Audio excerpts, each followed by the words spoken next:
ಎಂದು ಆನಂದ ನನ್ನೇಸು ನೀಡುವ ಲೋಕದ ಜ್ಯೋತಿಯು ಈ ನಾಮರ ನಿನ್ನೆದೆಗೆ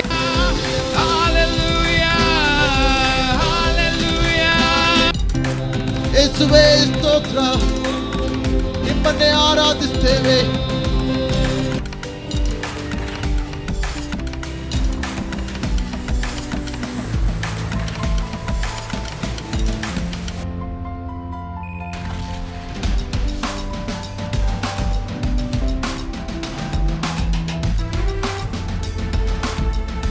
ಇವತ್ತು ಈ ಪುನರುತ್ಥಾನದ ದಿನದಲ್ಲಿ ಪುನರುತ್ಥಾನಕ್ಕೆ ಸಂಬಂಧಪಟ್ಟಂತೆ ಹಾಗೂ ನನ್ನ ಒಂದು ಸಂದೇಶ ಸರಣಿಯನ್ನ ಐಡೆಂಟಿಟಿ ಸೀರೀಸ್, ನಮ್ಮ ಗುರುತಿಸುವಿಕೆ ಸರಣಿಗೆ ಸಂಬಂಧಪಟ್ಟಂತೆ ಒಂದು ಕೆಲವು ಆಲೋಚನೆಗಳನ್ನ ನನ್ನ ಮಟ್ಟಿಗೆ ಹೇಳ್ಕೊಳ್ಳೋಕೆ ನಾನು ಬಯಸ್ತೇನೆ. ನಮ್ಮೆಲ್ಲರ ಸತ್ಯವೇದಗಳನ್ನ ಎಫೆಸದವರ ಪತ್ರಿಕೆ 2ನೇ ಅಧ್ಯಾಯ 1ರಿಂದ 7ನೇ ವಚನಕ್ಕೆ ನಮ್ಮ ಸತ್ಯವೇದಗಳನ್ನು ತಿರುಗಿಸೋಣ. ಎಫೆಸದವರ ಪತ್ರಿಕೆ 2ನೇ ಅಧ್ಯಾಯ 1ರಿಂದ 7. ಎಲ್ಲರೂ ಕೂಡ ಗಮನಿಸಿ ನಾವು ಇದನ್ನ ಕೇಳ್ಕೊಳ್ಳೋಣ. ನೀವು ಸತ್ಯವನ್ನು ತಿಳಿದಾದರೆ ಅದನ್ನು ಗಮನಿಸಿ. ನೀವು ನಿಮ್ಮ ಅಪರಾಧಗಳ ಹಾಗೂ ಪಾಪಗಳ ದೆಸೆಯಿಂದ ಸತ್ತವರಾಗಿದ್ದೀರಿ.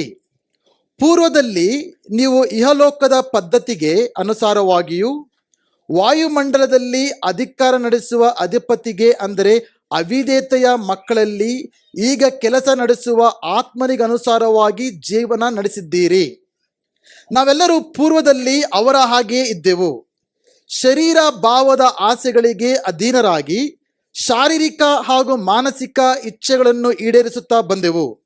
ಸ್ವಭಾವತಃ ನಾವು ಸಹ ಇತರರಂತೆಯೇ ದೇವರ ಕೋಪಕ್ಕೆ ಗುರಿಯಾಗಿದ್ದೆವು. ಆದರೆ ಕರುಣಾನಿಧಿಯಾಗಿರುವ ದೇವರು ನಮ್ಮನ್ನು ಪ್ರೀತಿಸಿದ ಮಹಾಪ್ರೀತಿಯ ನಿಮಿತ್ತ ಅಪರಾಧಗಳ ದೆಸೆಯಿಂದ ಸತ್ತವರಾಗಿದ್ದ ನಮ್ಮನ್ನು ಕ್ರಿಸ್ತನೊಂದಿಗೆ ಬದುಕಿಸಿದನು.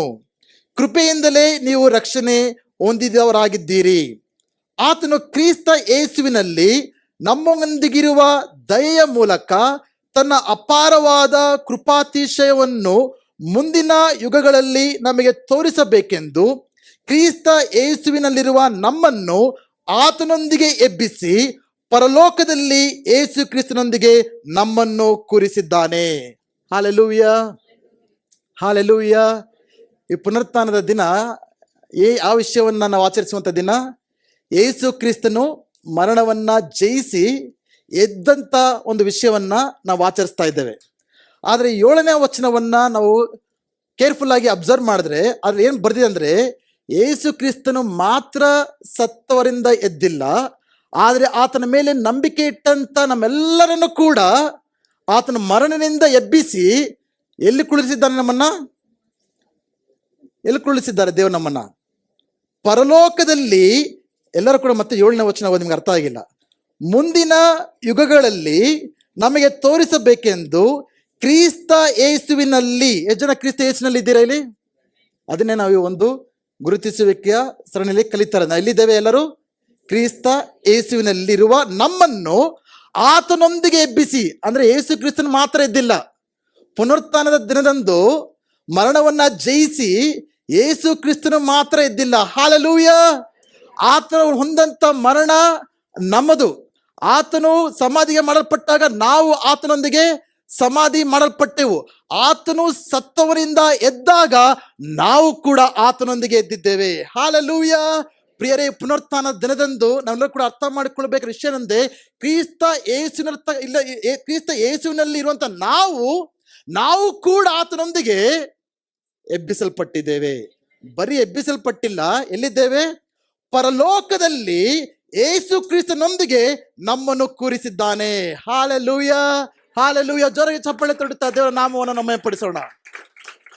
ನಾವು ಎಲ್ಲಿ ಕುಳಿತಿದ್ದೇವೆ? ಎಲ್ಲರೂ ಕೂಡ ಕ್ರಿಸ್ತ ಯೇಸುವಿನಲ್ಲಿ. ಯಲಹಂಕ ಸಭೆಯಲ್ಲ, ಬೆಂಗಳೂರಿನಲ್ಲಿ. ಶಾರೀರಿಕವಾಗಿ ಹೌದು, ಆದರೆ ಆತ್ಮಿಕವಾಗಿ ನಾವು ಕ್ರಿಸ್ತ ಯೇಸುವಿನೊಂದಿಗೆ ಆತನ ಸಿಂಹಾಸನದ ಮೇಲೆ ಕುಳ್ಳರಿಸಲ್ಪಟ್ಟೇವೆ. ವಾವ್! ಈ ಒಂದು ಪ್ರಕಟಣೆ ನಾವು ಹೊಂದಿಕೊಂಡ್ರೆ ನಮ್ಮ ಜೀವಿತವನ್ನ ಅದು ಸಂಪೂರ್ಣವಾಗಿ ಬದಲಾಯಿಸ್ಬಿಡುತ್ತೆ. ಈ ವಾಕ್ಯ ಭಾಗದಲ್ಲಿ ಗಮನಿಸಿ ನೋಡೋದಾದ್ರೆ, ಒಬ್ಬ ವಿಶ್ವಾಸಿಯ 3 ಪರಿಸ್ಥಿತಿಗಳನ್ನ ವಿವರಿಸುತ್ತೆ. ಯೇಸು ಕ್ರಿಸ್ತನನ್ನ ನಾವು ಕಂಡುಕೊಳ್ಳೋಕ್ಕಿಂತ ಮುಂಚೆ ನಾವೇನಾಗಿದ್ವಿ, ಯೇಸು ಕ್ರಿಸ್ತನನ್ನ ಕಂಡುಕೊಂಡ ನಂತರ ನಾವೇನಾದ್ವಿ, ಅದು ಭವಿಷ್ಯದಲ್ಲಿ ದೇವ್ರು ನಮ್ಗೆ ಏನಿಟ್ಟಿದ್ದಾರೆ, ಈ 3 ವಿಷಯಗಳು ಕೂಡ ಈ ಅಧ್ಯಾಯದಲ್ಲಿ ನಾವು ಕಾಣಕ್ಕೆ ಸಾಧ್ಯ. ಯೇಸು ಕ್ರಿಸ್ತನನ್ನ ತಿಳಿದುಕೊಳ್ಳೋಕ್ಕಿಂತ ಮುಂಚೆ, ನಾವು ರಕ್ಷಣೆ ಹೊಂದೋದಕ್ಕಿಂತ ಮುಂಚೆ ನಮ್ಮ ಪಾಪಗಳಲ್ಲಿ, ಲೋಕದ ಆಸೆಗಳಲ್ಲಿ, ನಾವು ಶಾಪಗಳಲ್ಲಿ, ಆತ್ಮೀಯ ಜೀವನದಲ್ಲಿ ನಾವು ಸತ್ತು ಹೋಗಿದ್ದೆವು. ನಮ್ಮ ಜೀವಿತ ಅದು. ಆದರೆ ಯೇಸು ಕ್ರಿಸ್ತನು ನಮ್ಮನ್ನ ಮುಟ್ಟಿದಾಗ, ಆತ ನಮ್ಮನ್ನು ಸಂಧಿಸಿದಾಗ, ನಾವು ಹೊಸ ಜೀವವನ್ನು ಪಡ್ಕೊಂಡಾಗ ನಾವೇನಾಗಿದ್ದೇವೆ, ರಕ್ಷಣೆಯನ್ನ ಪಡ್ಕೊಂಡಿದ್ದೇವೆ, ಪಾಪಗಳಿಂದ ಕ್ಷಮಾಪಣೆಯನ್ನ ಪಡ್ಕೊಂಡಿದ್ದೇವೆ. ಮುಂಚೆ ನಾವು ದೇವರ ಕೋಪಕ್ಕೆ ಗುರಿಯಾಗಿದ್ದೇವೆ. ಆದರೆ ಯೇಸು ಕ್ರಿಸ್ತನ ಕಂಡುಕೊಂಡಂತ ನಾವೆಲ್ಲರೂ ಕೂಡ ಇವತ್ತು ನಾವು ಆತನ ಪ್ರೀತಿಗೆ, ಕೃಪೆಗೆ, ದಯೆಗೆ ಗುರಿಯಾಗಿದ್ದೇವೆ. ಹಾಲೆಲೂಯಾ. ಆತನ ಕೋಪಕ್ಕೆ ಗುರಿಯಾಗಿದ್ದ ನಮ್ಮನ್ನ ಯೇಸು ಕ್ರಿಸ್ತನು ಆತನ ಪ್ರೀತಿಗೆ ನಮ್ಮನ್ನು ಗುರಿ ಮಾಡಿದ್ದಾನೆ. ಈಗ ದೇವರು ನಮ್ಮನ್ನು ನೋಡುವಾಗ, ಕ್ರಿಸ್ತನಲ್ಲಿರುವ ನಮ್ಮೆಲ್ಲ ಕೂಡ ನೋಡುವಾಗ ಆತನು ಪ್ರೀತಿಯಿಂದ ನಮ್ಮನ್ನು ಕಾಣ್ತಾ ಇದ್ದಾನೆ. ಹಾಲೆಲೂಯಾ. ಹಾಗೂ ನಮ್ಮ ಭವಿಷ್ಯದಲ್ಲಿ ದೇವರು ತನ್ನ ಒಂದು ಜ್ಞಾನವನ್ನ, ಪ್ರೀತಿಯನ್ನ, ಕೃಪೆಯನ್ನ, ತನ್ನ ಅಪಾರವಾದ ಮಹಿಮೆಯನ್ನ ನಮ್ಮ ಮುಖಾಂತರ ಇಡೀ ಲೋಕಕ್ಕೆ ಆತನು ತೋರಿಸಿಕೊಳ್ಳಲು, ಪ್ರಕಟಿಸಿಕೊಳ್ಳಲು ಬಯಸ್ತಾ ಇದ್ದಾನೆ. ಹಾಲೆಲೂಯಾ. ಈ ಒಂದು ಅಧ್ಯಾಯವನ್ನು ಕೇರ್ಫುಲ್ ಆಗಿ ನಾವು ಓದುವಾಗ ಅಟ್ಲೀಸ್ಟ್ 5 ಈ ಒಂದು ಎಂಟೈರ್ ಬುಕ್ ಆಫ್ ಎಫೆಸರ ಪತ್ರಿಕೆಯನ್ನ ನೀವು ಓದುವಾಗ ಅಟ್ಲೀಸ್ಟ್ 5 ಟೈಮ್ಸ್ ಹೆವೆನ್ಲೀಸ್ ಬಗ್ಗೆ ಪೌಲನು ಬರೆದಿದ್ದಾನೆ, ಪರಲೋಕದ ವಿಷಯವಾಗಿ. ಅದನ್ನೆಲ್ಲ ಹೇಳಕ್ಕೆ ನನಗೆ ಸಮಯ ಇಲ್ಲ. ಬಟ್ ಏನಂದ್ರೆ ಪೌಲನ ಒಂದು ಅಂಡರ್ಸ್ಟ್ಯಾಂಡಿಂಗ್ ಪ್ರಕಾರ ಪರಲೋಕದಲ್ಲಿ ಅಟ್ಲೀಸ್ಟ್ 3 ಲೆವೆಲ್ಸ್ ಇರ್ತಿತ್ತು, 3 ಲೆವೆಲ್ಸ್ ಮಿನಿಮಮ್. ಒಂದು, ನಾವು ನೋಡುವಂಥ ಆಕಾಶ, ಮೋಡಗಳು, ಪಕ್ಷಿಗಳು ಆಡ್ತಾವಲ್ಲ, ಅದು ನಾವು ಕಾಣುವಂಥ ಒಂದು ಪರಲೋಕ. ಎರಡನೇದು ಸೂರ್ಯ, ಚಂದ್ರ, ನಕ್ಷತ್ರ, ಗ್ಯಾಲಕ್ಸೀಸ್, ಪ್ಲಾನೆಟ್ಸ್, ಅದು ಆಕಾಶ ಮಂಡಲ. ಮೋಸ್ಟ್ ಪ್ರಾಬಲಿ ದುರಾತ್ಮ ಶಕ್ತಿಗಳೆಲ್ಲ ಅಲ್ಲಿ ಕಾರ್ಯ ಮಾಡ್ತಾ ಇವೆ.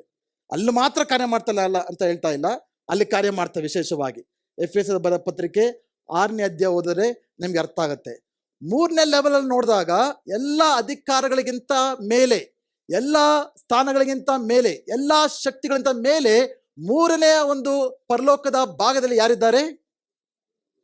ದೇವರಿದ್ದಾರೆ, ಯೇಸು ಸ್ವಾಮಿ ಇದ್ದಾರೆ, ದೇವದೂತರಿದ್ದಾರೆ. ಸೊ ನಾವು ಎಲ್ಲಿ ಕುಳ್ಳಿರಿಸಲ್ಪಟ್ಟಿದ್ದೇವೆ? ಯಾವ ಒಂದು ಆಕಾಶ ಲೆವೆಲಲ್ಲಿ?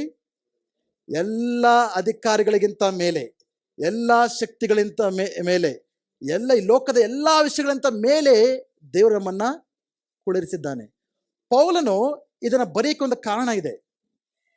ಯಾಕೆ ನಾವು ವಿಶ್ವಾಸಿಗಳಾದ ನಮ್ಮನ್ನ ದೇವರು ಆ ಸ್ಥಾನದಲ್ಲಿ ಕುಳ್ಳಿರಿಸಿದ್ದಾನೆ ಎಂಬ ಹೇಳಕ್ಕೆ ಒಂದು ವಿಶೇಷವಾದ, ಮುಖ್ಯವಾದ ರೀಸನ್ ಇದೆ, ಕಾರಣ ಇದೆ. ಅದೇನೆಂದ್ರೆ, ಎಫೆಸದ ಪಟ್ಟಣ ಯಾವ ರೀತಿ ಇತ್ತಂದ್ರೆ, ಅದು ಬಹಳ ಪಾಪಗಳಿಂದ ಕೂಡಿದಂಥ ಪಟ್ಟಣ, ಬಹಳ ವಿಗ್ರಹಾರಾಧನೆಯಿಂದ ಕೂಡಿದಂಥ ಪಟ್ಟಣ.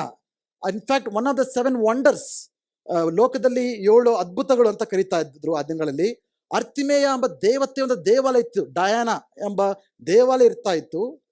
ಬಹಳ ಹೇಳ್ಕೊಳಕ್ ಕೂಡ ಆಗದಿರತಕ್ಕಂಥ ಪಾಪಗಳು, ಇನ್ಕ್ಲೂಡಿಂಗ್ ದೇವಾಲಯದಲ್ಲೂ ಕೂಡ ವ್ಯಭಿಚಾರಗಳು, ಅದು ಕೂಡ ಒಂದು ಆರಾಧನೆ ರೀತಿಯಾಗಿತ್ತು ಆ ದಿನಗಳಲ್ಲಿ. ಅಷ್ಟು ಪಾಪಗಳು. ಅದಕ್ಕಿಂತ ಹೆಚ್ಚಾಗಿ ಮಂತ್ರಗಳು, ತಂತ್ರಗಳು, ಇವತ್ತು ನೀವು ನೋಡ್ತಾರ ಲೆವೆಲ್ ಏನಲ್ಲ, ಅದು ಸೂಪರ್ ಲೆವೆಲ್. ಅದು ಆ ರೀತಿಯಾದ ಮಂತ್ರಗಳು, ಇನ್ನು ಏನೇನು ಹೇಳ್ತಾರ, ಈ ಭೂತಗಳಿಗೆ, ಪ್ರೇತಗಳಿಗೆ ನಡೆಯುವಂಥ ಅನೇಕವಾದ ಕಾರ್ಯಗಳು ಆ ದಿನಗಳಲ್ಲಿ ನಡೀತಾ ಇತ್ತು. ಪೌಲನು ಅಂತ ಒಂದು ಪಟ್ಟಣಕ್ಕೆ ಹೋಗಿ ಸುವಾರ್ತೆನ ಸಾರಿದಾಗ ಅನೇಕರು ರಕ್ಷಣೆ ಹೊಂದಿದ್ರು. ಅಪೊಸ್ತಲರ ಕೃತ್ಯಗಳು 19ನೇ ಅಧ್ಯಾಯ ಓದಿದ್ರೆ ನಿಮ್ಗೆ ಅರ್ಥ ಆಗುತ್ತೆ. ಆವಾಗ ರಕ್ಷಣೆ ಹೊಂದಿದ ಅನೇಕರು ತಮ್ಮ ಮಂತ್ರಕ್ಕೆ, ತಂತ್ರಗಳಿಗೆ, ಈ ಭೂತ ಪ್ರೇತಗಳಿಗೆ ಸಂಬಂಧಪಟ್ಟ ಪುಸ್ತಕಗಳನ್ನೆಲ್ಲ ಕೂಡ ಬಂದು ಸುಟ್ಟಾಕಿದ್ರು. ಅದರ ಮೌಲ್ಯ ಎಷ್ಟಾಗಿತ್ತು ಗೊತ್ತಾ? 50,000 ದಿನಗಳ ಸಂಬಳ. 50,000 ದಿನ ಅಂದ್ರೆ ಎಷ್ಟು ವರ್ಷ ಆಯಿತು? ನೀವು ಕ್ಯಾಲ್ಕುಲೇಟ್ ಮಾಡಿ, ನಮ್ಮ ಮ್ಯಾಥ್ಸ್ ಸ್ವಲ್ಪ ವೀಕು. ಅಷ್ಟು ಬೆಲೆ ಬಾಳುವ ವಸ್ತುಗಳನ್ನ ಬಂದವರು ಸುಟ್ಟಾಕಿದ್ರು. ಸೊ ವಿಶ್ವಾಸಿಗಳು ಎಂತ ಒಂದು ಲೋಕದಲ್ಲಿ ಜೀವಿಸ್ತಾ ಇದ್ದಾರೆ? ಪಾಪಗಳು, ಅನ್ಯಾಯಗಳು, ಅತಿಕ್ರಮಗಳು, ವಿಗ್ರಹಾರಾಧನೆ, ಮಂತ್ರ, ತಂತ್ರ, ಭೂತ, ಪ್ರೇತ, ಇವೆಲ್ಲ ಸಂಬಂಧಪಟ್ಟಂತ ಲೋಕದಲ್ಲಿ ಅವ್ರು ಜೀವಿಸ್ತಾ ಇದ್ದಾರೆ. ಅವುಗಳೊಟ್ಟಿಗೆ ಆವಾಗ ಅವರು ರಿಲೇಟ್ ಆಗ್ಬೇಕಾಗತ್ತೆ. ಸೊ ಅದಕ್ಕೆ ಪೌಲನಿಗೆ ಎಚ್ಚರಿಸ್ತಾ ಇದ್ದಾನೆ, ಉತ್ತೇಜಿಸ್ತಾ ಇದ್ದಾನೆ, ಅವುಗಳೆಲ್ಲ ಏನೇ ಇರಲಿ ಅದಕ್ಕೆ ನಾವು ಭಯ ಪಡಬೇಕಾಗಿಲ್ಲ. ಯಾಕೆ ನಾವೆಲ್ಲಿದ್ದೇವೆ? ಕ್ರಿಸ್ತನಲ್ಲಿ, ಪರಲೋಕದಲ್ಲಿ ಆತನೊಂದಿಗೆ, ಆತನಲ್ಲಿ ಕುಳ್ಳಿರಿಸಲ್ಪಟ್ಟಿದ್ದೇವೆ. ಈ ಪ್ರಕಟಣೆಯನ್ನ ನೀವು ಹೊಂದ್ಕೊಳ್ದೆ ಹೋದ್ರೆ, ಇದು ನಾನು ಹೇಳಿದ್ರೆ ನಿಮ್ಗೆ ಅರ್ಥ ಆಗಲ್ಲ. ಪವಿತ್ರಾತ್ಮನ ಪ್ರಕಟಣೆ ನಿಮಗೆ ಬೇಕು. ಈ ಪ್ರಕಟಣೆಯನ್ನು ನೀವು ಹೊಂದ್ಕೊಂಡ್ರೆ ಈಗ ಇವತ್ತು ಯಾವತ್ತೋ ಪರಲೋಕ ಅಂದರೆ ಯಾವತ್ತೊಂದಿನ ಸಾಯ್ತೀನಿ, ಸತ್ತ ಮೇಲೆ ಪರಲೋಕಕ್ಕೆ ಹೋಗ್ತೀನಿ ಅಂತ ಅನ್ಕೊಂಡ್ರೆ ಐ ಪಿಟಿ ಯು. ಬಟ್ ದೇವರ ವಾಕ್ಯದ ಒಂದು ಜ್ಞಾನ ಅರ್ಥ ಮಾಡ್ಕೊಂಡ್ರೆ ಈಗಾಗಲೇ ಹಲ್ಲೆಲೂಯ ಒಂದಿನ ಪರಲೋಕಕ್ಕೆ ಹೋಗ್ತೇವೆ ನಾವು ಇಲ್ಲ ಅಂತ ಹೇಳ್ತಾ ಇಲ್ಲ, ಬಟ್ ಈಗಾಗಲೇ heaven is the present reality to every child of God. ದೇವರ ಮಗುಗೆ ಪರಲೋಕದ ಜೀವಿತ ಅನ್ನೋದು ಈಗಾಗಲೇ ಪ್ರಾರಂಭವಾಗಿದೆ. ನಿತ್ಯ ಜೀವನದ ಸತ್ತಾಗ ಪ್ರಾರಂಭ ಆಗುವಂಥ ವಿಷಯವಲ್ಲ. ಯೇಸು ಕ್ರಿಸ್ತನ ಯಾವಾಗ ನಿಮ್ಮ ಒಳಗೆ ಬಂದನೋ, ಪವಿತ್ರಾತ್ಮ ನಿಮ್ಮ ಒಳಗೆ ಯಾವಾಗ ಬಂದನೋ ಆಗಲೇ ನಿತ್ಯ ಜೀವ ನಿಮ್ಮಲ್ಲಿ ಪ್ರಾರಂಭವಾಗಿದೆ. ಹಲ್ಲೆಲೂಯ. ಈ ವಿಷಯ ನೀವು ಅರ್ಥ ಮಾಡ್ಕೊಂಡ್ರೆ ಯಾವ ಸಾವಿಗೆ ಯಾವಾಗ ಸಾಯ್ತೀನೋ, ನನ್ನ ಸಾವು ಯಾವ ರೀತಿ ಇರುತ್ತೋ ಅಂತ ಭಯ ಇರೋದಿಲ್ಲ ನಿಮಗೆ. ಈಗ ಇನ್ಫ್ಯಾಕ್ಟ್ ಪೌಲನ್ ಎಲ್ಲಿದ್ದ ಗೊತ್ತಾ? ಈ ಒಂದು ವಾಕ್ಯ ಬರೀಬೇಕಂದ್ರೆ ಪೌಲನ್ ಎಲ್ಲಿದ್ದ ಗೊತ್ತಾ? ಸೆರೆಮನೆಯಲ್ಲಿದ್ದ. ಓಕೆ, ಆತನು ಹೌಸ್ ಅರೆಸ್ಟ್ ಅಲ್ಲಿದ್ದ. ರೋಮ ಸೈನಿಕರೆಲ್ಲರೂ ಕೂಡ ಕಾವಲಾಗಿ ಇಟ್ಟಿದ್ರು. ಆತನೊಟ್ಟಿಗೆ ಇನ್ನೊಬ್ಬ ಒಂದು ರೋಮ ಸೈನಿಕನಾಗಿ ಆತನ ಇದು ಸರಪಳಿ ಹಾಕಿದ್ರು. ಆ ಒಂದು ಕಂಡೀಷನ್ ಇದ್ದುಕೊಂಡು ಪೌಲ್ ಏನ್ ಹೇಳ್ತಾ ಇದ್ದಾನೆ, ಕ್ರಿಸ್ತನಲ್ಲಿರುವ ನಾವೆಲ್ಲರೂ ಕೂಡ ಏನಾಗಿದ್ದೇವೆ? ಪರಲೋಕದಲ್ಲಿ ಆತನ ಸಿಂಹಾಸನದಲ್ಲಿ ಕುಳ್ಳರಿಸಲ್ಪಟ್ಟಿದ್ದೇವೆ. ಆತನ ಪ್ರಕಟಣೆ ಅರ್ಥ ಮಾಡ್ಕೊಳ್ಳಿ. ಆತನ ನೈಜಿಕ ಸ್ಥಿತಿ ಏನಿದೆ? ಸ್ವಾಭಾವಿಕ ಲೋಕದಲ್ಲಿ ಒಂದು ಚಿಕ್ಕ ಸೆರೆಮನೆ ರೀತಿಯಲ್ಲಿದೆ ಮನೆ, ಹೌಸ್ ಅರೆಸ್ಟ್ ಆಗಿದ್ದಾನೆ. ಅಲ್ಲಿ ನಾವು ತಿನ್ನೋಂಥ ಊಟ ಇಲ್ಲ, ಕುಳಿತುಕೊಳ್ಳೋಕ್ಕೆ ಸರಿಯಾದ ಸ್ಥಳ ಇಲ್ಲ, ಬಾತ್ರೂಮ್ ಫೆಸಿಲಿಟಿ ಕೂಡ ಅಷ್ಟಿಲ್ಲ, ಇಲಿಗಳು ಅಲ್ಲಿ ಏನೇನು ಓಡಾಡ್ತಿದ್ವೋ ಗೊತ್ತಿಲ್ಲ, ಟಿ ವಿ ಇಲ್ಲ, ಫೋನ್ ಇಲ್ಲ, ಎ ಸಿ ಇಲ್ಲ, ಬಿಟ್ಬಿಡಿ. ಆ ಸ್ಥಳದಲ್ಲಿ ಕುಳಿತುಕೊಂಡು ಇನ್ನೊಬ್ಬ ರೋಮ ಸೈನಿಕನಿಗೆ ಕಟ್ಟಾಕಿದ್ರು ಕೂಡ ಏನ್ ಹೇಳ್ತಾ ಇದ್ದಾರೆ? ನಾವು ಎಲ್ಲಿದ್ದೇವೆ ಅಂತ? ಪರಲೋಕದಲ್ಲಿ ಕ್ರಿಸ್ತನೊಂದಿಗೆ ಕುಳ್ಳರಿಸಲ್ಪಟ್ಟಿದ್ದೇವೆ ಅಂತ. ನಮ್ಮೆಲ್ಲರ ಕಂಡೀಷನ್ ಯಾವ ರೀತಿ ಇದೆ? ಇರಕ್ಕೆ ಆರಾಮಾಗಿ ಮನೆ ಇದೆ, ಒಳ್ಳೊಳ್ಳೆ ಕಾರುಗಳು ಬೈಕ್ಗಳು ಇದೆ, ಫೋನ್ಗಳಿದೆ, ಫ್ರೀಯಾಗಿ ಓಡಾಡ್ಕೊಂಡಿದ್ದೀವಿ. ಆದರೆ ನಮ್ಮ ಮನಸ್ಥಿತಿ ಏನು? ಯಾಕಪ್ಪ ನನಗೆ ಕಷ್ಟ, ನಾನೇನು ತಪ್ಪು ಮಾಡಿದೆ, ಯಾವಾಗಿದು ಹೋಗುತ್ತೆ? ಆಕಾಶ ನಮ್ಮ ಮೇಲೆ ಬಿದ್ದಿರಂಗೆ ನಿಮ್ಮ ಮುಖಗಳು ನೋಡಿದ್ರೆ ಅಯ್ಯೋ ಅನ್ಸ್ಬೇಕು. ಬಟ್ ಪೌಲ್ನ ಕಂಡೀಷನ್ ನೋಡಿ, ಆ ಕಂಡೀಷನ್ ಇದ್ದುಕೊಂಡು ಕೂಡ you have to overcome your natural realities, physical realities by the revelation of the spiritual realities. ನಿಮ್ಮ ಸ್ವಾಭಾವಿಕವಾದ ಲೋಕದ ಪರಿಸ್ಥಿತಿಗಳನ್ನ ಜಯ ಹೊಂದಬೇಕಂದ್ರೆ ನಿಮ್ಮ ಆತ್ಮಿಕವಾದ ಸ್ಥಾನದ ಪ್ರಕಟಣೆಯನ್ನು ಹೊಂದ್ಕೊಳ್ಬೇಕು. ಯಾವಾಗ ನನ್ನ ದೇವರ ಮಗು, ಯಾವಾಗ ಪವಿತ್ರಾತ್ಮನಲ್ಲಿ ವಾಸವಾಗಿದ್ದಾನೆ, ಯಾವಾಗ ನಾನು ದೇವರ ಪ್ರೀತಿಗೆ ಗುರಿಯಾಗಿದ್ದೇನೆ, ಯಾವಾಗ ದೇವರ ಸಾನ್ನಿಧ್ಯ ನನ್ನ ಜೊತೆ ಇದೆ, ಯಾವಾಗ ದೇವರಿಗೆ ಜೀವನ ಕೊಡುತ್ತಾನೆ, ನಾನು ಕ್ರಿಸ್ತನಲ್ಲಿ ಜೀವಂತನಾಗಿದ್ದೇನೆ, ಕ್ರಿಸ್ತನಲ್ಲಿ ಪರಲೋಕದ ಕುಳ್ಳರಿಸಲ್ಪಟ್ಟಿದ್ದೇನೆ, ಆ ಆತ್ಮೀಯ ಸತ್ಯಗಳನ್ನ ಅರ್ಥ ಮಾಡ್ಕೊಂಡಾಗ ನೀವು ಈ ಲೋಕದ ಶೋಧನೆಗಳನ್ನ, ಪಾಪಗಳನ್ನ, ಪರಿಸ್ಥಿತಿಗಳನ್ನ, ಸವಾಲುಗಳನ್ನ, ಬಿಕ್ಕಟ್ಟಿನ ಸನ್ನಿವೇಶಗಳನ್ನ ಅದ್ರ ಮೇಲೆ ಜಯ ಹೊಂದಕ್ಕಾಗುತ್ತೆ.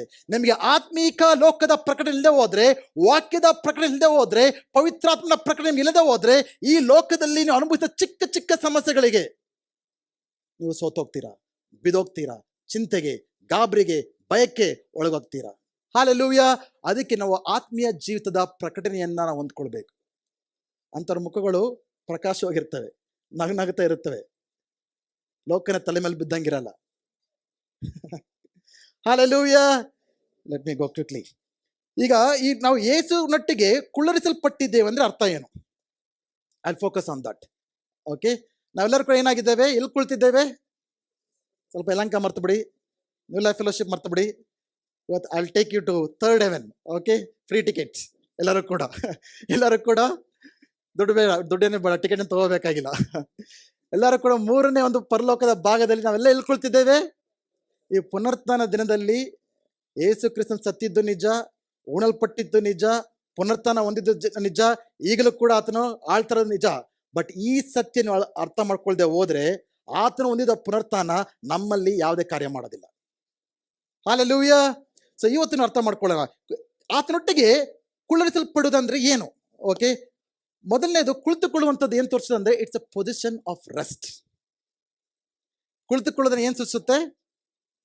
ಎಲ್ಲ ಆರಾಮಾಗಿ ಕುಳಿತಿದ್ರ? ಏನಾದ್ರು ಕಷ್ಟ ಆಗ್ತಾ ಇದೆ ನಿಮಗೆ? ಇದು ಆರಾಮಾಗಿರತಕ್ಕಂಥ ಸ್ಥಳ. ನಾವು ಯೇಸುವಿನೊಟ್ಟಿಗೆ ಕುಳ್ಳರಿಸಲ್ಪಟ್ಟಿದ್ದೇವೆ ಅಂದ್ರೆ ಆತನೊಟ್ಟಿಗೆ ನಾವು ಆರಾಮಾಗಿದ್ದೇವೆ ಅಂತ ಅರ್ಥ. ವಿ ಆರ್ ರೆಸ್ಟಿಂಗ್, ನಾವು ವಿಶ್ರಾಮ ಪಡ್ಕೊಳ್ತಾ ಇದೀವಿ ಅಂತ. ನಮ್ಮ ಆತ್ಮದಲ್ಲಿ, ನಮ್ಮ ಮನಸ್ಸಿನಲ್ಲಿ ಆ ಒಂದು ಸ್ಥಾನಕ್ಕೆ ನಾವು ಬರಬೇಕು. ಇಬ್ರಿಯರ ಪತ್ರಿಕೆ 10, 11, 12 ನೋಡ್ತೇವೆ. ಇದಲ್ಲದೆ ಪ್ರತಿಯೊಬ್ಬ ಯಾಜಕನು ಪ್ರತಿದಿನ ಸೇವೆ ಮಾಡುತ್ತಾ ಎಂದಿಗೂ ಪಾಪಗಳನ್ನು ತೆಗೆದು ಹಾಕಲಾರದಂತ ಒಂದೇ ವಿಧವಾದ ಯಜ್ಞಗಳನ್ನು ಪದೇ ಪದೇ ಸಮರ್ಪಿಸುತ್ತಾ ನಿಂತುಕೊಂಡಿರುವನು. ಆದ್ರೆ ಕ್ರಿಸ್ತನು ಪಾಪಗಳಿಗೋಸ್ಕರ ಸದಾಕಾಲಕ್ಕೂ ಒಂದೇ ಯಜ್ಞವನ್ನು ಸಮರ್ಪಿಸಿದ ಮೇಲೆ ದೇವರ ಬಲಗಡೆಯಲ್ಲಿ ಕುಳಿತುಕೊಂಡನು. ಹಲ್ಲೆಲೂಯ. ಇಲ್ಲಿ ಇಬ್ರಿಯರ ಪತ್ರಿಕೆ ಬರೆದಾತನು ಯೇಸುವಿನ ಸೇವೆಗೂ ಹಳೆ ಒಡಂಬಡಿಕೆ ಯಾಜಕರ ಸೇವೆಗೂ ಕಂಪ್ಯಾರಿಸನ್ ಮಾಡ್ತಾ ಇದ್ದಾನೆ. ಹಳೆ ಒಡಂಬಡಿಕೆಯಲ್ಲಿ ಯಾಜಕರು ಪ್ರತಿದಿನ ನಿಂತ್ಕೊಂಡು ಸೇವೆ ಮಾಡ್ತಾ ಇದ್ರು. ಬೆಳಗ್ಗೆ 9 ಗಂಟೆಗೆ ಒಂದು ಯಜ್ಞವನ್ನು ಸಮರ್ಪಿಸಬೇಕು, ಅದು ಬೆಳಗಿನ ಯಜ್ಞ. ಮತ್ತೆ 3 ಗಂಟೆಗೆ ಸಾಯಂಕಾಲದ ಯಜ್ಞವನ್ನು ಸಮರ್ಪಿಸಬೇಕು. ಅವ್ರು ಯಾವಾಗ ನಿಂತುಕೊಂಡು ಪ್ರತಿದಿನ ಯಜ್ಞಗಳನ್ನ ಸಮರ್ಪಿಸ್ತಾನೆ ಇದ್ರು. ಜನರ ಪಾಪಗಳಿಗೋಸ್ಕರ, ಅತಿಕ್ರಮಗೋಸ್ಕರ, ಕ್ಷಮಾಪಣೆಗೋಸ್ಕರ ಪ್ರತಿದಿನ ನಿಂತುಕೊಂಡು ಶ್ರಮೆ ಪಡುತ್ತಾ ತಮ್ಮ ಯಜ್ಞಗಳನ್ನ ಸಮರ್ಪಿಸ್ತಾನೆ ಇದ್ರು.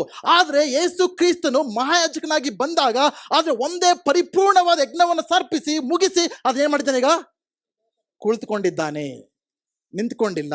It is finished, it is complete, it is perfect. ಈಗ ಆತನು ಕುಳಿತಿದ್ದಾನೆ.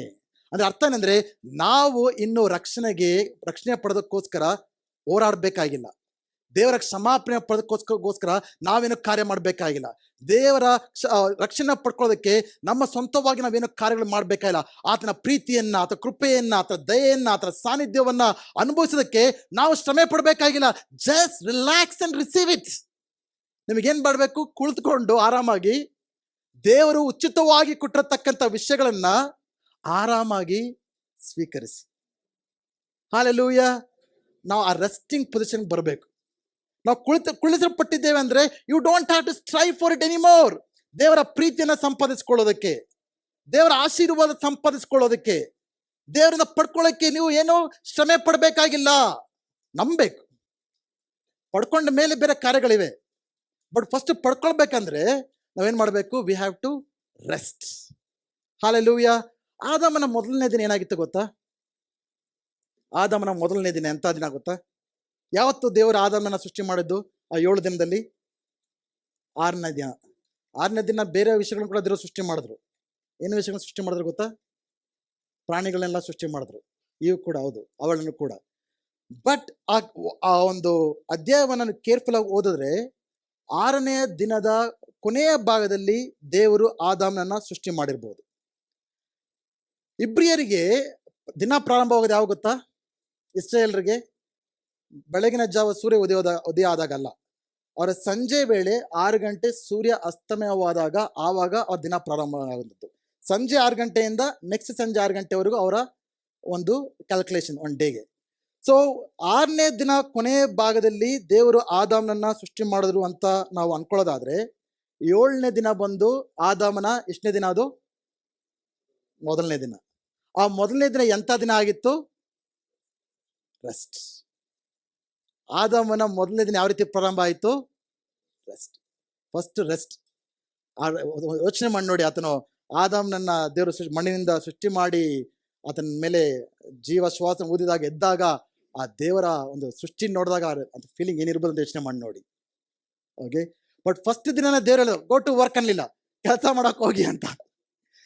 ಏನು ನಿಮ್ಮ ಒಂದು ಫಿಂಗರ್ ಪ್ರಿಂಟ್ ಹಾಕಿ ಹೋಗಿ ಎಲ್ಲ ಟ್ಯಾಗ್ಗಳು ಹಾಕೊಂಡು ಓಡ್ತಿರಲ್ಲ ಕೆಲಸಗಳಿಗೆ ಬೆಳಗ್ಗೆನೆ, ಆ ರೀತಿ ಹಾಕೊಂಡು ಗೋ ಟು ವರ್ಕ್, ಕೆಲಸ ಮಾಡಿ ಹೋಗು ಅಂತ ಹೇಳಿಲ್ಲ. ಫಸ್ಟ್ ದಿನ ಏನು ಹೇಳಿದ್ರು ದೇವರು? ಜಸ್ಟ್ ಎಂಜಾಯ್ ಮೈ ಕ್ರಿಯೇಷನ್. ನನ್ನ ಸೃಷ್ಟಿಯನ್ನ, ನಿನಗಾಗಿ ಮಾಡಿರುವ ಸೃಷ್ಟಿಯನ್ನ, ನಿನಗಾಗಿ ಮಾಡಿರೋ ಆಶೀರ್ವಾದಗಳನ್ನ, ನನ್ನ ಪ್ರೀತಿಯ ಒಂದು ಪ್ರಕಟಣೆಯನ್ನ ಜಸ್ಟ್ ಎಂಜಾಯ್ ಇಟ್, ಅನುಭವಿಸು. ಸೊ ಆವಾಗ ದೆನ್ ಗೋ ಟು ವರ್ಕ್.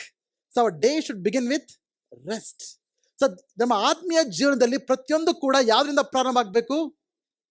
ನಾವು ಯೇಸು ಕ್ರಿಸ್ತನು ಮಾಡಿ ಮುಗಿಸಿದ ಕಾರ್ಯಗಳನ್ನ, ಅದು ನಮಗಾಗಿ ಶಿಲುಬೆಯ ಮೇಲೆ ಮಾಡಿ ಮುಗಿಸಿದ ಕಾರ್ಯಗಳನ್ನ, ಆತನ ನೀತಿಯನ್ನ, ಪಾಪದ ಕ್ಷಮಾಪಣೆಯನ್ನ, ಪವಿತ್ರಾತ್ಮನನ್ನ, ಆತನ ಸಾನ್ನಿಧ್ಯವನ್ನ, ಕೃಪೆಯನ್ನ, ಜಸ್ಟ್ ಬಿಲೀವ್ ಇಟ್.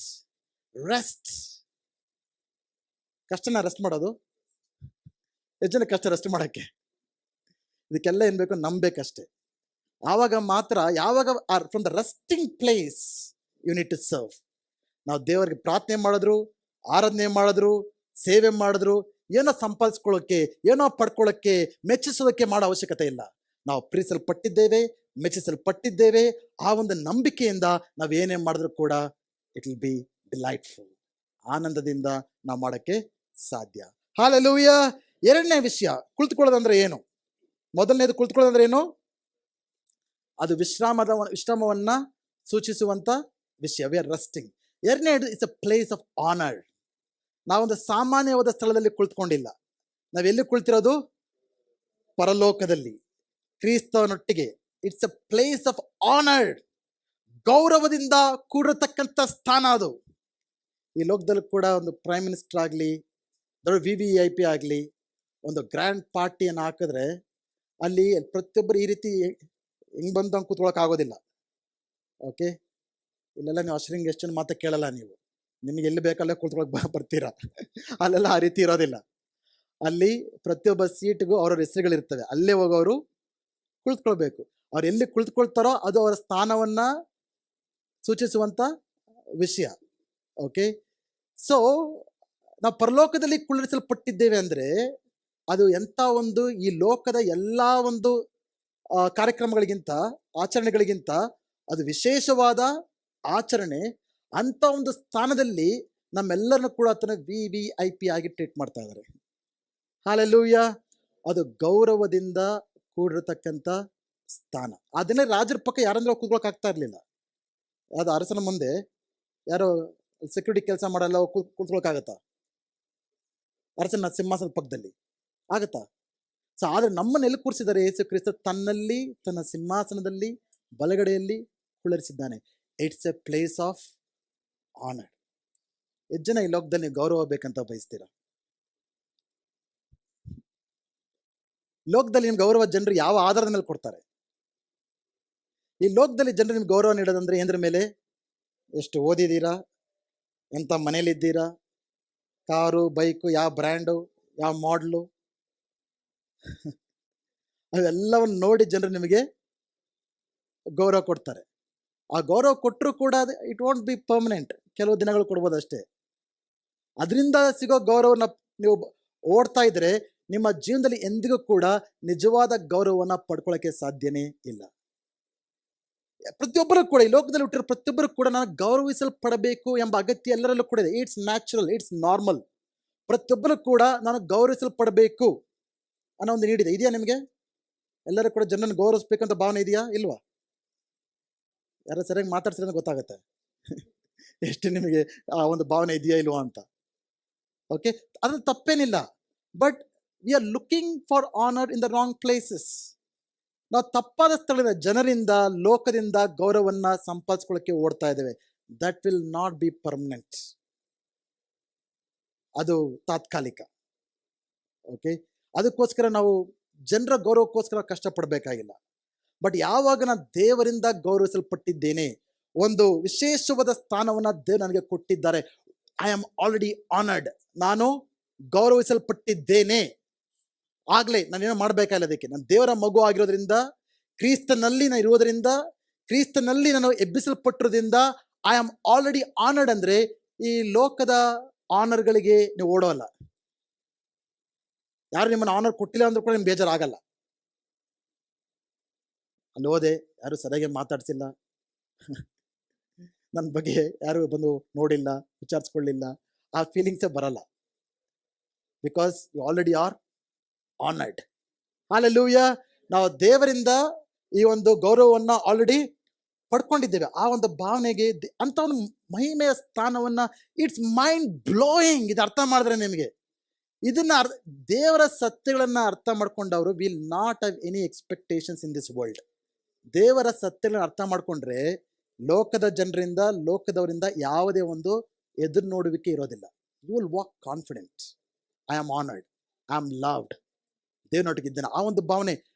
ನಾನು ಹೇಳ್ತಾ ಇದ್ದೀನಿ, ಈ ಒಂದು ಪ್ರಕರಣ ಅರ್ಥ ಮಾಡ್ಕೊಳ್ಳಿ. ಕೆಲವೊಂದು ಇಲ್ಲಿ ಕೂತ್ಕೊಂಡು ಕೇಳಿದ್ರೆ ಸಾಕಾಗಲ್ಲ. ಮತ್ತೆ ಹೋಗಿ ದೇವರ ವಾಕ್ಯವನ್ನು ಸ್ಲೋ ಆಗಿ ಓದಿ, ಮತ್ತೆ ಹೋಗಿ ಸಂದೇಶವನ್ನು ಕೇಳಿ, ಅದು ನಿಮ್ಮ ಮೈಂಡ್ನ ಚೇಂಜ್ ಮಾಡಬೇಕು. ನಿಮ್ಮನ್ನೇ ನೀವು ನೋಡ್ಕೊಳ್ಳೋ ರೀತಿ ಚೇಂಜ್ ಆಗಬೇಕು. You know what, I don't so much worry about what people think about you. I really worry about what you think about yourself. ಜನರು ನಿಮ್ಮನ್ನು ಯಾವ ರೀತಿ ನೋಡ್ತಾ ಇದ್ರು ಅದ್ರ ಬಗ್ಗೆ ನಂಗೆ ಚಿಂತೆ ಇಲ್ಲ. ಬಟ್ ನಿಮ್ಮ ಬಗ್ಗೆ ನೀವೇನು ಅನ್ಕೊಳ್ತಾರೆ ಅದು ನಂಗೆ ಚಿಂತೆ. ನಿಮ್ಮ ಬಗ್ಗೆ ನೀವೇ ನಾನು ಯಾವುದಕ್ಕೆ ಯೋಗ್ಯನಲ್ಲ, ನಾನು ಯಾವುದಕ್ಕೆ ಪ್ರಯೋಜನವಿಲ್ಲ, ನನ್ನ ಯಾರು ಪ್ರೀತಿಸೋರಿಲ್ಲ, ನನ್ನ ಯಾರು ಗಮನಿಸ್ಕೊಳ್ಳಲ್ಲ, ಯಾರು ಮಾತಾಡ್ಸೋರಿಲ್ಲ, ಆ ರೀತಿ ಭಾವನೆಗಳು ನಿಮ್ಮಿದ್ರೆ I feel so sorry for you. Because you don't have any idea of spiritual truth. ದೇವರ ವಾಕ್ಯದ ಬಗ್ಗೆ, ಸತ್ಯದಗಳ ಬಗ್ಗೆ ನಿಮಗೆ ಯಾವುದೇ ಅರ್ಥನೇ ಗೊತ್ತಿಲ್ಲ. ಇನ್ನು ದೇವರ ವಾಕ್ಯನ ಓದಿ, ನಂಬಿ. It will revolutionalise, transform your life. ನಾವು ಬದಲಾಗೋದಂದ್ರೆ ಏನು?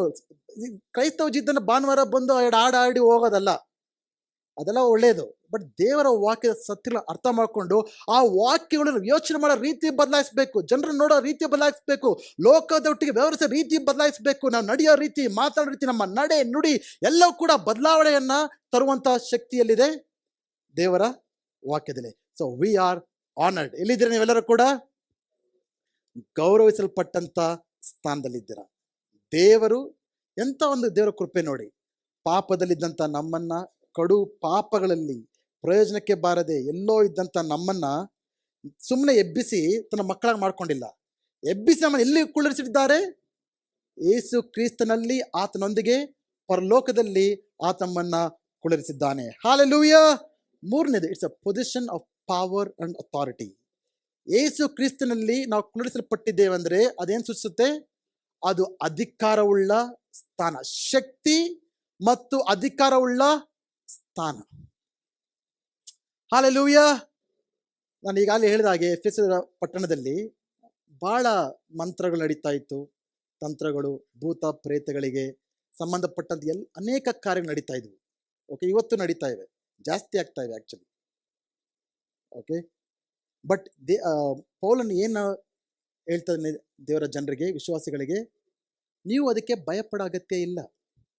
ಮತ್ತು ಬೆಳಗ್ಗೆ ಬರ್ಬೇಕಂದ್ರೆ ಇಲ್ಲಿಂದ ಅದು ಅಂಗಡಿ ಮುಂದೆ ನಿಂಬೆಹಣ್ಣು ತಂದಿಟ್ಟ. ಓಕೆ, ಅವನ್ನೆಲ್ಲೋ ನೋಡ್ಬಿಟ್ಟು ಕರೆಕ್ಟಾಗಿ ಹಿಂಗೆ ಒಂದು ಹೊಡೆದ, ಹಿಂಗೆ ಆ ಜ್ಯೂಸ್ ಬಂದು ನನ್ನ ಮೇಲೆ ಬಿತ್ತು. ನಿಮ್ಮಲ್ಲಿ ಎಷ್ಟು ಜನ ನನ್ನ ಸ್ಥಾನದಲ್ಲಿದ್ದರೆ ಏನಾಗ್ತಿದ್ದೋ ಗೊತ್ತಿಲ್ಲ ಇವತ್ತು. ನಾನು ಮುಂದೆ ಟಿಶ್ಯೂ ತೊಗೊಂಡು ಒರೆಸ್ಕೊಂಡು ಆರಾಮಾಗಿದ್ದೀನಿ ನಾನು. ಯಾಕೆ ಭಯ ಪಡ್ತೀರ ಅದಕ್ಕೆಲ್ಲ? Why are you afraid? ಯಾವ ಭೂತ ಪ್ರೇತ ಸೈತನ್ ಯಾರು ಕೂಡ ದೇವರ ಮಗುನ ಮುಟ್ಟಕ್ಕೆ ಸಾಧ್ಯನೇ ಇಲ್ಲ. ನಾವೆಲ್ಲಿ ಕುಳಿತಿದ್ದೇವೆ? ದೇವರ ಸಿಂಹಾಸನದ ಮೇಲೆ, ಆತರ ಸ್ಥಳದಲ್ಲಿ ನಾವು ಕುಳಿತಿದ್ದೇವೆ. Hallelujah, hallelujah. We can rebuke it then and there itself. I bind it in Jesus name ಅಂತ ಹೋಗ್ತಾ ಇರ್ಬೋದು ಆರಾಮಾಗಿ. ಸೈತನ್ ನಿಮ್ಮ ಎದುರಾಗಿ ಬರಲ್ಲ ಅಂತ ಹೇಳ್ತಾ ಇಲ್ಲ, ಸೈತಾನ ನಿಮ್ಮಲ್ಲಿ ಕಾರ್ಯ ಮಾಡಲ್ಲ ಅಂತ ಹೇಳ್ತಾ ಇಲ್ಲ, ಯಾರು ನಿಮ್ಮ ಮೇಲೆ ಮಂತ್ರನ ಉಪಯೋಗಿಸಲ್ಲ ಅಂತ ಹೇಳ್ತಾ ಇಲ್ಲ. ಬಟ್ ಅವುಗಳು ದೇವರ ಮಕ್ಕಳ ಮೇಲೆ, ಈ ಪ್ರಕಟಣೆಯನ್ನು ಅರ್ಥ ಮಾಡ್ಕೊಂಡ್ರ ಮಕ್ಕಳ ಮೇಲೆ, ದೇವರ ಶಕ್ತಿ ಮತ್ತು ಅಧಿಕಾರವನ್ನು ಅರ್ಥ ಮಾಡ್ಕೊಂಡ್ರ ಜನರ ಮೇಲೆ ಅವುಗಳ ಕಾರ್ಯ ಮಾಡೋಕ್ಕೆ ಸಾಧ್ಯನೇ ಇಲ್ಲ. Hallelujah, hallelujah. ಆ ಒಂದು ನಂಬಿಕೆಯಲ್ಲಿ, ಧೈರ್ಯದಲ್ಲಿ ದೇವರ ಮಕ್ಕಳಾದ ನಾವು ಜೀವಿಸಬೇಕಾಗಿದೆ ಪ್ರಿಯರೇ. ಆಮೇನ್, ಹಾಲೆಲೂಯಾ. ಎಂತ ಒಂದು ಶಕ್ತಿ ನಮ್ಮಲ್ಲಿರೋದು ಗೊತ್ತಾ? ಎಫೆಸದ ಬರೆದ ಪತ್ರಿಕೆ 1ನೇ ಅಧ್ಯಾಯ 19-21. ಎಂತ ಒಂದು ಶಕ್ತಿ ನಮ್ಮಲ್ಲಿರೋದು. ಮತ್ತು ನಂಬುವರಾದ ನಮ್ಮಲ್ಲಿ ಕಾರ್ಯ ಸಾಧಿಸುವ ಆತನ ಶಕ್ತಿಯ ಅಪಾರವಾದ ಮಹತ್ವವು ಎಂತೆಂಥದೆಂಬುದನ್ನು ನೀವು ತಿಳಿಯುವಂತೆ ದೇವರು ನಿಮಗೆ ಅನುಗ್ರಹಿಸಲಿ. ಪೌಲನು ಸೆರೆಮನೆಯಲ್ಲಿ ಇದ್ದುಕೊಂಡು ಹೇಳ್ತಾ ಇದ್ದಾನೆ, ಅಪ್ಪ ದೇವರೇ, ಆಚೆ ಇದಾರಲ್ಲ ನಿನ್ನ ಮಕ್ಕಳು, ಸಭೆಗೆ ಹೋಗ್ತಾ ಇದಾರಲ್ಲ ನಿನ್ನ ಮಕ್ಕಳು, ದೇವ್ರ ವಾಕ್ಯ ಓದ್ತದಲ್ಲ ನಿನ್ನ ಮಕ್ಕಳು, ದಯವಿಟ್ಟು ಅವ್ರಿಗೆ ಅರ್ಥ ಮಾಡಂತ ಮಾಡಪ್ಪ, ಅವರ ಶಕ್ತಿ ಏನಂತ ಅರ್ಥ ಮಾಡ್ಕೊಳ್ಳಂತೆ ಸಹಾಯ ಮಾಡು ಅಂತ ಪೌಲನು ಬರಿತಾ ಇದ್ದಾನೆ. ಈ ಪರಾಕ್ರಮ ಶಕ್ತಿಯಿಂದಲೇ ದೇವರು ಕ್ರಿಸ್ತನನ್ನು ಮರಣದಿಂದ ಎಬ್ಬಿಸಿ ಸಕಲ ರಾಜತ್ವ, ಅಧಿಕಾರ, ಆಧಿಪತ್ಯ ಮತ್ತು ಪ್ರವೃತ್ತಿಗಳ ಮೇಲೆಯೂ, ಈ ಲೋಕದಲ್ಲಿ ಮಾತ್ರವಲ್ಲದೆ ಮುಂಬರುವ ಲೋಕದಲ್ಲಿಯೂ ಹೆಸರುಗೊಂಡವರೆಲ್ಲರ ಎಲ್ಲಾ ನಾಮಗಳ ಮೇಲೆಯೂ ಪರಲೋಕದಲ್ಲಿ ಆತನ ತನ್ನ ಬಲಗಡೆಯಲ್ಲಿ ಕುಳ್ಳಿರಿಸಿಕೊಂಡನು. ಹಾಲೆಲೂಯಾ. ಟೈಮ್ ಹೋಗ್ತಾ ಇದೆ ಅದಕ್ಕೆ. ದೇವರು ತನ್ನ ಮಗನನ್ನ ಒಂದು ಸಮಾಧಿಯಿಂದ ಯಾವ ಶಕ್ತಿಯನ್ನು ಉಪಯೋಗಿಸಿ ಆತನ ಮೇಲಕ್ಕೆ ಎಬ್ಬಿಸಿದನೋ, ದೇವರ ಮಕ್ಕಳಾದ ನಮ್ಮೊಳಗೆ ಅದೇ ಶಕ್ತಿಯನ್ನ ನೀಡಿದ್ದಾನೆ. ವಾವ್, ಅರ್ಥ ಮಾಡ್ಕೊಳ್ಳಿ. ಇನ್ನು ಬಲಹೀನರು ಅನ್ನಿಸ್ತಾ ಇದೆ ನಿಮಗೆ? ಇನ್ನು ಅಂಕೆಲಿ ಏನೋ ಆಗಲ್ಲ ಅನ್ನೋ ಒಂದು ಭಾವನೆ ಇದೆಯಾ? You don't know who you are. ನೀವು ಯಾರಂತ ನಿಮಗೆ ಗೊತ್ತಿಲ್ಲ. ಈ ಸತ್ಯಗಳನ್ನ ಅರ್ಥ ಮಾಡ್ಕೊಂಡ್ರೆ, ಈ ಒಂದು ಆತ್ಮಿಕ ಸತ್ಯಗಳು ನಾವು ಅನುಭವಿಸ್ಬೇಕಂದ್ರೆ ನಂಬಿಕೆ ಬೇಕು, ದೇವರ ವಾಕ್ಯವನ್ನು ತಿಳ್ಕೊಬೇಕು, ಪ್ರಾರ್ಥನೆ ಮಾಡಬೇಕು. This all realities. But if this has to become experience, you need faith. ನಂಬಿಕೆ ಅನ್ನೋದು ಆತ್ಮಿಕ ಸತ್ಯಗಳನ್ನ ಆತ್ಮೀಯ ಲೋಕದಿಂದ ತೆಗೆದು ಇದು ಸ್ವಾಭಾವಿಕ ಲೋಕಕ್ಕೆ ಅದು ತರುವಂತದ್ದಾಗಿದೆ. ಹಾಲೆಲೂಯ. ನಂಬಿಕೆ ಇಲ್ಲದೆ ಇವೆಲ್ಲ ಕೂಡ ಏನು ಕೂಡ ನಿಮ್ಮ ಜೀವನದಲ್ಲಿ ಕಾರ್ಯ ಮಾಡೋದಿಲ್ಲ. ಇದು ಸತ್ಯ, it is given, it's granted. But ನಿಮ್ಮಲ್ಲಿ ಅನುಭವಿಸ್ಬೇಕಂದ್ರೆ ಯು ನೀಡ್ ಫೇತ್. ಎಂಥ ಶಕ್ತಿ ನಿಮ್ಮಲ್ಲಿದೆ ಗೊತ್ತಾ? ಪುನರುತ್ಥಾನದ ಶಕ್ತಿ. ದೇವರು ಯೇಸುವನ್ನ ಸಮಾಧಿಯಿಂದ ಎಬ್ಬಿಸಿದಾಗ ಎಂಥ ಶಕ್ತಿಯನ್ನ ಉಪಯೋಗಿಸಿದನೋ ಅದೇ ಶಕ್ತಿಯು ನನ್ನಲ್ಲಿದೆ, ನಿಮ್ಮಲ್ಲಿದೆ. ಪಕ್ಕದಲ್ಲಿ ನೋಡಿ ಹೇಳಿ, ಪುನರುತ್ಥಾನದ ಶಕ್ತಿ ನಿಮ್ಮಲ್ಲಿದೆ ಅಂತೇಳಿ. ಹಾಲೆಲೂಯ. ಸ್ಮಿತ್ ವಿಗಿಲ್ಸ್ವರ್ತ್ ಒಬ್ಬ ಬ್ರಿಟಿಷ್ ಇವ್ಯಾಂಜಲಿಸ್ಟ್ ಇದ್ರು. ಸುಮಾರು 20ನೇ ಶತಮಾನದ ಪ್ರಾರಂಭದಲ್ಲಿ ಅವರು ಸೇವೆ ಮಾಡ್ತಾ ಇದ್ರು. ಅನೇಕ ಅದ್ಭುತಗಳು ಮಾಡ್ತಾ ಇದ್ರು. ಕ್ಯಾನ್ಸರ್ಗಳನ್ನ, ಕುಂಟ್ರನ್ನ, ಕ್ಯೂಡ್ರನ್ನ, ಅನೇಕ ರೋಗಗಳನ್ನ ವಾಸಿ ಮಾಡ್ತಾ ಇದ್ರು. ದೇವರು ವಿಶೇಷವಾದ ರೀತಿಯಲ್ಲಿ ಉಪಯೋಗಿಸ್ಕೊಳ್ತಾ ಇದ್ರು. ಅವರೊಂದು ವಾಕ್ಯವನ್ನು ಹೇಳಿದ್ರು, ಒಂದು ಮಾತನ್ನ. ಏನಂತ ಹೇಳ್ತಾರೆ ಅಂದ್ರೆ, in me is working A power stronger then every other power. The life that is in me is 1,000 times bigger than I am outside.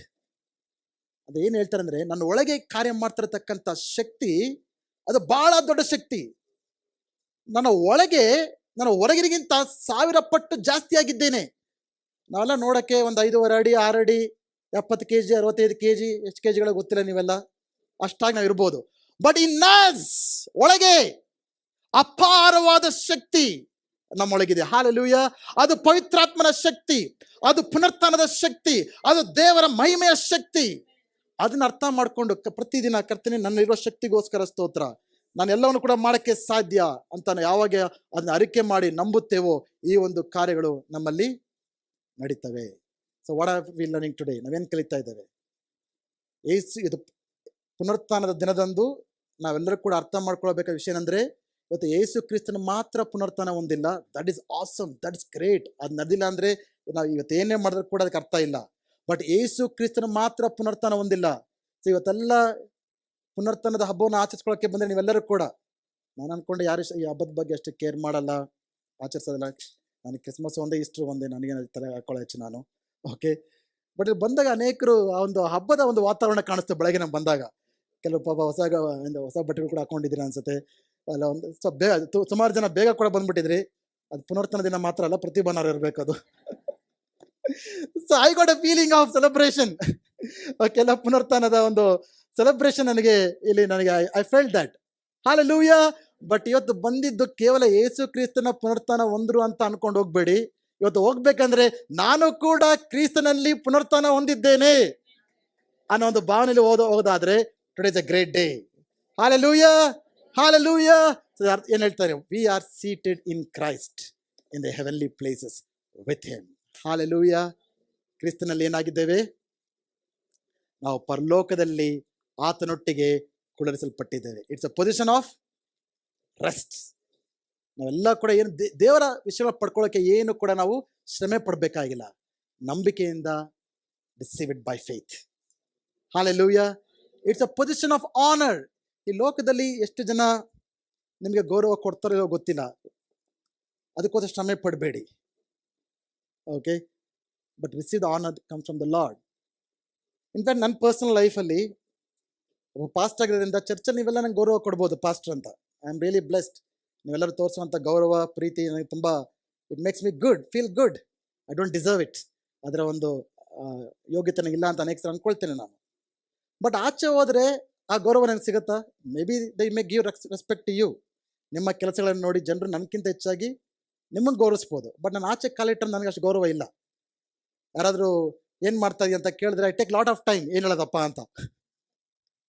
Fast ಅಂತ ನನಗೆ ಅವ್ರ ಫೇಸ್ಗಳು ನೋಡ್ತೀನಿ, ನಾನು ರಿಯಾಕ್ಷನ್ಸು ಏನೋ ಆಗ್ಬಿಡುತ್ತೆ. ನಂಗೆ ಗೊತ್ತು, ಅಟ್ಲೀಸ್ಟ್ ಅವ್ರ ಮೈಂಡ್ ಅನ್ಕೊಳ್ತಾ ಇರ್ತಾರೆ, ಇವನು ಏನು ಮಾಡ್ತಾವನೆ ನಿಜವಾಗ್ಲು, ಇವನಿಗೆ ದುಡ್ಡೆಲ್ಲಿಂದ ಬರ್ತಾ ಇದೆ, ಮನೆ ಇದೆ, ಕಾರ್ ಇದೆ, ಎಲ್ಲ ಸಕ್ಕದಾಗಿದೆಯಲ್ಲ, ಎಲ್ಲಿಂದ ಬರ್ತಾ ಇದೆ, ಆ ಫೀಲಿಂಗ್ಸ್ ಬರ್ತವೆ. ನನಗೆ ಅಷ್ಟು ರೆಸ್ಪೆಕ್ಟ್ ಇಲ್ಲ ಆಚೆ. ಓಕೆ. ಆವಾಗ ನನ್ನ ಮಗನ ಬಗ್ಗೆ ಕೂಡ ಅನ್ಕೊಳ್ತಾ ಇದ್ದೆ, ನನ್ನ ಮಗನಿಗೆ ಏನು ರೆಸ್ಪೆಕ್ಟ್ ಕೊಡ್ಬೋದು ಅವ್ರ ಫ್ರೆಂಡ್ಸ್ ಎಲ್ಲ ಅಂತ. ಅವ್ರ ಮಕ್ಕಳೆಲ್ಲ ಬಂದು ನಿಮ್ಮ ತಂದೆ ಏನು ಮಾಡ್ತಾರೆ ಅಂದರೆ, ಒಬ್ರು ಹೇಳ್ತಾರೆ ಡಾಕ್ಟ್ರು, ಇನ್ನೊಬ್ಬನ ತಂದೆ ಹೇಳ್ತಾರೆ ನಮ್ಮ ತಂದೆ ಇಂಜಿನಿಯರು, ಇನ್ನೊಬ್ರು ಹೇಳ್ತಾರೆ ನಮ್ಮ ತಂದೆ IT ಪ್ರೊಫೆಷ್ನಲು, ನನ್ನ ಮಗ ನಮ್ಮಪ್ಪ ಪಾಸ್ಟ್ರು ಅಂದರೆ ಅವ್ರ ಫ್ರೆಂಡ್ಸ್ ಎಲ್ಲ ಏನು ಅನ್ಕೋಬೋದು ಅನ್ನೋ ಒಂದು ಫೀಲಿಂಗ್ ಕೂಡ ಇರ್ತಾ ಇತ್ತು. ದೇವ್ರ ಕೃಪೆಯಿಂದ ಒಂದು ಬೋರ್ಡಿಂಗ್ ಸ್ಕೂಲ್ ಆಗ್ತಾ ಇದ್ವಿ, ಕ್ರಿಶ್ಚಿಯನ್ ಬೋರ್ಡಿಂಗ್ ಸ್ಕೂಲು. ಅಟ್ಲೀಸ್ಟ್ ಆ ಗೌರವ ಅಲ್ಲಿ ಸಿಗುತ್ತೆ ಅವನಿಗೆ.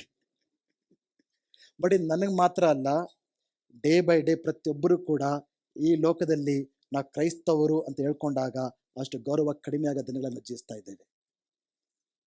ಪೌಲ್ ಹೇಳ್ತಾನೆ, I am not ashamed for the gospel. It is foolishness for those who are perishing, but for me it's a power of God unto salvation. ಇದು ನಶಿಸಿ ಹೋಗೋ ಜನರಿಗೆ ಸುವಾರ್ತೆ ಅನ್ನತಕ್ಕಂಥದ್ದು ಮೂರ್ಖತನ, ಆದರೆ ನಮಗೋ ಇದು ದೇವರ ಶಕ್ತಿ. Hallelujah, hallelujah. ಪ್ರೇರೆ, ನಾವು ಹಾದು ಹೋಗತಕ್ಕಂಥ ಕಾಲ ಬಹಳ ಕಠಿಣವಾದ ಕಾಲದಲ್ಲಿ ಜೀವಿಸ್ತಾ ಇದ್ದೇವೆ.